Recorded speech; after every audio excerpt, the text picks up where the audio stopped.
हम आपकी आवाज़ को सुनना चाहते हैं, यीशु के नाम से मांगते हैं, आमीन। हमने निर्गमन उसका 10वां अध्याय और उसका 7वां पद हमने पढ़ा। जीवन में हमें एक बात को याद रखना चाहिए कि परमेश्वर हमें भरपूरी देने वाला खुदा है। वो ऐसा नहीं है कि थोड़ा देकर रुक जाए, पर उसकी क्वालिटी है कि वो लगातार देना मांगता है। जैसे जैसे हम खुदा के नज़दीक जाते हैं और वैसे वैसे खुदा हमें बहुत सारी ऐसी बेहतरीन भली वस्तुओं को हमारे जीवन में देना चालू कर देता है। लेकिन खुदा से जितना पाना आसान है, उतना ही उन आशीषों को अपने जीवन में बना के रखना कठिन है। हम प्रभु से मांगते हैं, प्रभु बड़ी आसानी से दे देता है, लेकिन जब वो चीज़ हमें मिलती है तो क्या हम उस चीज़ को वैसा संभाल के रखते हैं? हम लोग बाज़ार जाते हैं। जब आप देखिएगा, जब हम बाज़ार जाते हैं, कुछ भी हम कपड़ा या कुछ भी ऐसी चीज़ खरीद के लाते हैं, या गैस सिलेंडर, कुछ भी ऐसी चीज़ खरीद के लाते हैं, कई लोग उस दी हुई चीज़ को क्या करते हैं? लात मार देते हैं। लात मारने का मतलब क्या है? उस पैर से हम उसे टच कर देते हैं। लेकिन हमारे दिमाग में ये चीज़ भी रहनी चाहिए कि हमने अगर कपड़ा लिया है या कुछ भी चीज़ हमने प्रार्थनाओं के साथ ली है, तो वो चीज़ भी साधारण नहीं होती।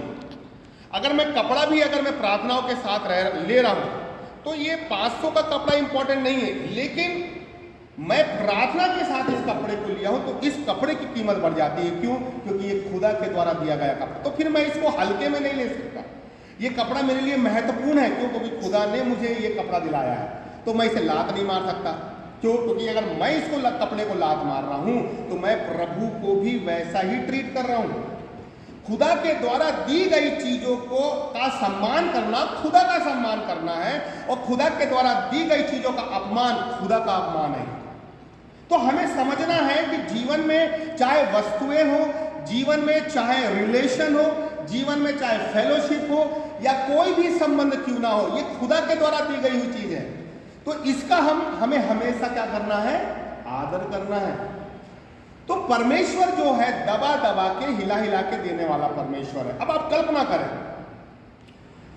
कि ऐसी बहुत सी चीजें खुदा हमें देता है, लेकिन हम उसका उपयोग सही रीति से नहीं कर पा रहे। अब देखिए, यहां जो लिखा हुआ है, मिस्र के बारे में हम जानते हैं, 10 विपत्तियां पड़ी, ठीक है। 10 विपत्तियां कौन सी थी? जैसे एक जो समुद्र था, जो अपना समुद्र था, वो क्या हो गया? खून से भर गया। फिर क्या हुआ? मेंढक आ गए, जू कुटकटे आ गई, मक्खियां आ गई, पशु, फोड़े, ओले, टिड्डी, अंधेरा, और उसके बाद जो पहले की मिट्टी। ऐसी 10 विपत्तियां परमेश्वर ने दिया। लेकिन आप सोचिए कि 10 विपत्ति जो खुदा ने दिया है, इसका मतलब मिस्र में कितनी सारी आशीषें थी, कितनी सारी वस्तुएं थी। मतलब उनके भंडार ऐसे खाली भंडार नहीं थे। उनके भंडार कैसे थे? भरे हुए थे। पेड़ जो थे फलों से लगे हुए थे, पानी पर्याप्त मात्रा में था, उनके पास जो फसलें थी वो फसलें भरी हुई थी, उनके जो खाने के भंडार थे जिसमें मक्खियां और ये सारी चीजें आई, वो भी सारी चीजें भरी हुई थी। मतलब अगर आप मिस्र के जीवन में जाएं तो मिस्र के हर एक व्यक्ति क्या था? धनाढ्य था। उनके पास किसी भी चीज की कमी नहीं थी। किसी चीज की कमी मिस्रियों के पास नहीं थी।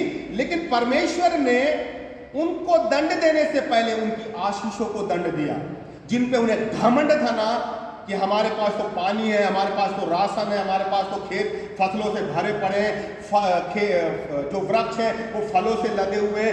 उनकी आशीषों को दंड दिया खुदा ने। इसलिए जीवन में याद रखें कि जब हम खुदा से दूरी बनाने लगते हैं ना, तो वो हमें दंड नहीं देता, वो पहले हमारी आशीषों को दंड देना चालू करता है। आशीष हमसे धीरे धीरे दूरी बनाने लग जाती है, और जो भी काम हम करते हैं ना, वो काम आशीषित नहीं होता।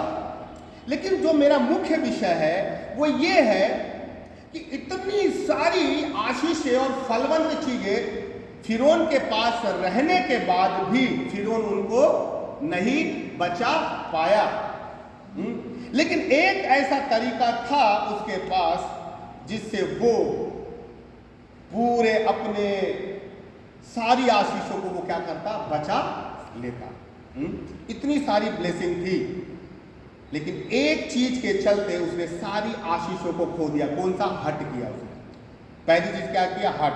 वो सारी आशीषें खोने के पीछे क्या था? उसका हट। लेकिन एक चीज वो अपने जीवन में ला लेता जिससे पूरा मिस्र जो खाली हो गया, बंजर हो गया, पूरे पहलौठे की मृत्यु हो गई, पूरे पेड़ पौधे, जल, उनका भंडार, अनाज का भंडार, फसलें सब बर्बाद हो गई। केवल एक चीज उसको अपने जीवन में करना था, वो ये था कि अगर वो उन सारी चीजों को बचा लेता, केवल एक चीज अपने जीवन में लाता कि वो खुदा के सामने नम्र हो जाता। अगर वो खुदा के सामने नम्र हो जाता तो मिस्र पहले के समान फलवंत होता। लेकिन अपने हट के चलते उसने सारी चीजें क्या किया? बर्बाद कर दिया। कई बार हम लोग ना बहुत हटीले हो जाते हैं। अपने मुर्गे की क्या लगाते हैं? एक टांग लगाते हैं, सोचते हम सही हैं तो हम सही हैं, और उस हट के चलते कई बार हमें नुकसान उठाना पड़ता है, चाहे संबंधों का हो, चाहे आशीषों का हो। लेकिन परमेश्वर ये बताना मांगता है कि मिस्र यदि नम्र हो जाता, फिरौन यदि खुदा के सामने नम्र हो जाता, तो वो अपने पहलौठे को बचा लेता, वो अपनी फसलों को बचा लेता, वो अपने पानियों को बचा लेता, वो अपने तमाम उन राज्य की शोभा को, वैभव को, महिमा को बचा लेता, अपने बेटे को बचा लेता, अगर वो नम्र होता था। इसलिए याद रखिए, जीवन में जब परिस्थितियां विपरीत होना ऐसी, और आप देखिए मसीह जीवन में मालूम क्या होता है, एक समस्या आई ना तो कोई भी झेल जाएगा, ठीक है, लेकिन एक समस्या गई नहीं और दूसरी समस्या आ जाए तो भी आदमी बोलेगा चलो कोई बात नहीं, पर दो समस्या ऑलरेडी और तीसरी समस्या आ जाए तो उसका दिमाग खराब हो जाए। अरे यार दो समस्या तो ऑलरेडी है, तीसरी फिर आ गई, लेकिन तीन समस्या है और चौथी फिर आ जाए, चार है फिर पांचवी आ जाए, पांचवी है छठवीं फिर आ जाए, तो आप उस व्यक्ति का मेंटलिटी समझिए कि वो व्यक्ति किस परेशानी के दौर में होगा, वो सोच नहीं सकता। उसी प्रकार से जब मसीह जीवन में एक समस्या हमारे जीवन में आती है और वो जाती नहीं दूसरी आती है, फिर दूसरी जाती नहीं तीसरी आती है, और ऐसी जब तमाम समस्या में घेर देती है हम परेशान हो जाते हैं।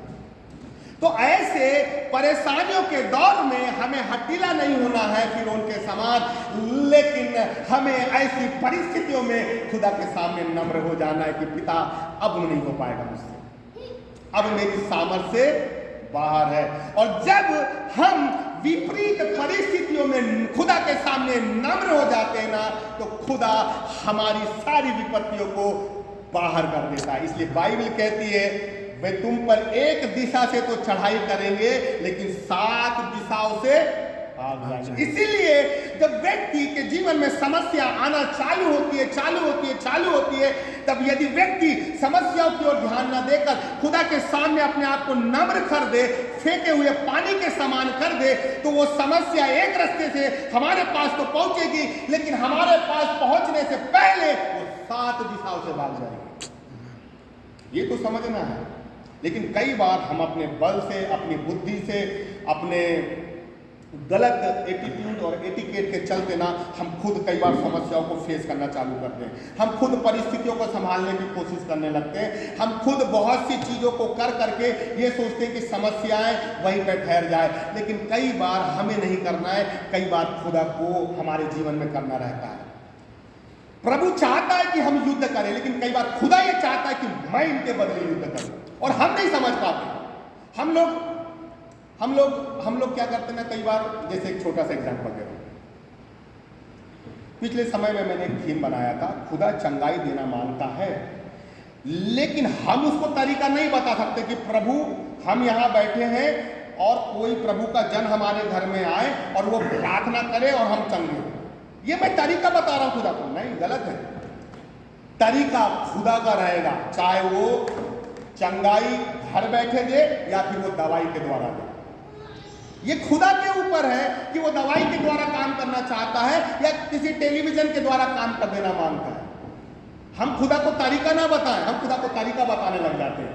खुदा अपना तरीका बताने वाला है, हमें उसके तरीके पे चलना है, ना कि हम खुदा को अपने तरीके से चलाएं। इसीलिए खुदा कुछ बातों को बताना मांग रहा है कि फिरौन चाहता तो अपने मिस्र को बचा सकता था, अपने पहलौठे बच्चे को बचा सकता था, हैं?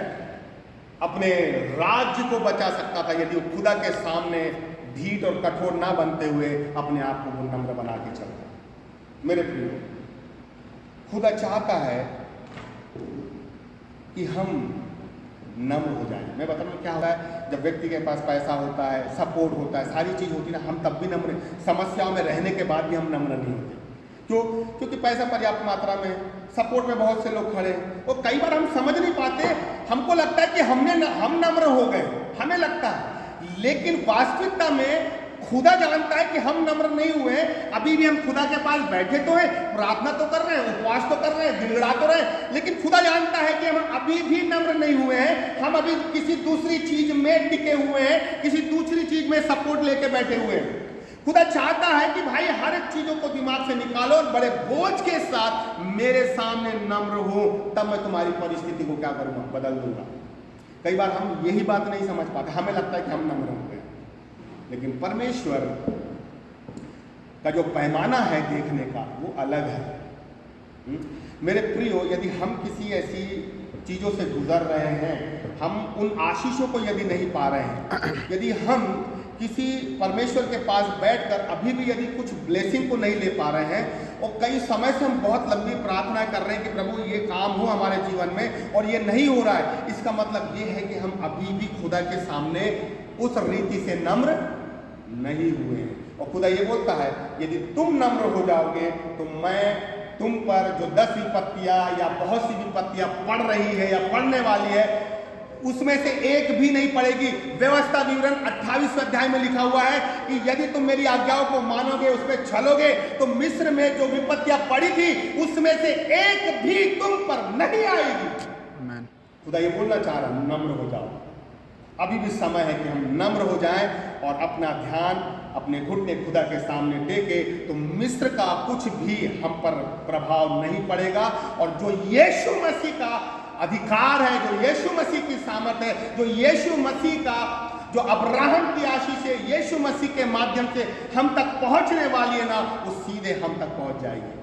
खुदा आज भी हमें दबा दबा के देना मांग रहा है, भरना चाह रहा है, बहुत सी चीजें देना मांग रहा है, लेकिन हम उस नम्रता के साथ खुदा के पास बैठ ही नहीं रहे। अगर महीने में आधा घंटा रो ले, आधा घंटा, 5 मिनट रोता तो हम दे देते हैं। ये बच्चा 5 मिनट सच्चाई से रोता है ना, तो हम देना पड़ता है, क्या करोगे? अब कल्पना करो, यदि हम प्रभु के सामने इतने लंबे समय से गिड़गिड़ा रहे हैं, तो प्रभु क्यों नहीं दे रहा? इसका मतलब मुझ में दिक्कत है ना। प्रभु के पास ऐसा तो नहीं कि उसके पास केवल 10 रुपए है, मैं 20 रुपए की चीज मांग रहा हूं। प्रभु के पास तो बहुत है, वो तो सब देने को तैयार है, लेकिन मेरा मांगने का तरीका सही नहीं है। मैं खुदा से वैसा मांग ही नहीं रहा हूं, मैं खुदा के सामने अपने आप को नम्र कर ही नहीं रहा हूं। खुदा देगा कहां से? हम रो रहे हैं बस, लेकिन रो रहे हैं, लेकिन वैसा नहीं रो रहे हैं जैसा खुदा को चाहिए, जैसा परमेश्वर चाह रहा है कि हम नम्र हों। इसलिए मेरे प्रियो, फिरौन यदि नम्र हो जाता तो अपने परिवार को बचा लेता, अपने राज्य को बचा लेता, अपने पहलौठे को बचा लेता। इसलिए खुदा ये कह रहा है कि मैं बिना तैयारी के बोल रहा हूँ ना, मेरे को ऐसा कुछ भी नहीं, लेकिन बिना तैयारी के बोल रहा हूँ। वैसे ही यदि हमें अपने घर में, अपने जीवन में, अपने परिवार में संबंधों को, रिश्तों को, आशीषों को बचाना है, तो खुदा के सामने नम्र हो जाए, प्रार्थना करना। पिता, एक बार फिर से हम आपके पास आते हैं।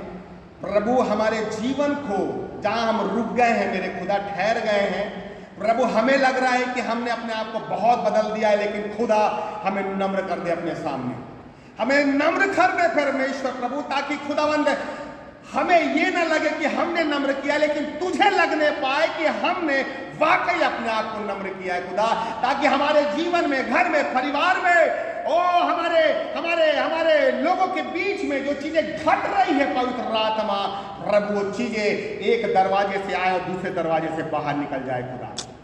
और हम विश्वास करते हैं कि समस्याएं एक दरवाजे से हमारे जीवन में, हमारे घर में प्रवेश करी है और दूसरे दरवाजे से बाहर निकल गई है, और हम आशीषित हो गए हैं खुदावंद, हम फलवंत हो गए प्रभु, हम पहले से ज्यादा धनाढ्य और पहले से ज्यादा मामूर हो गए खुदा, हमारे रिश्तों में पहले से ज्यादा घनिष्ठ संबंध आ गया है पवित्र आत्मा। हम धन्यवाद देते हैं और धन्यवाद के साथ इस प्रार्थना को यीशु के नाम से मांगते हैं, आमीन।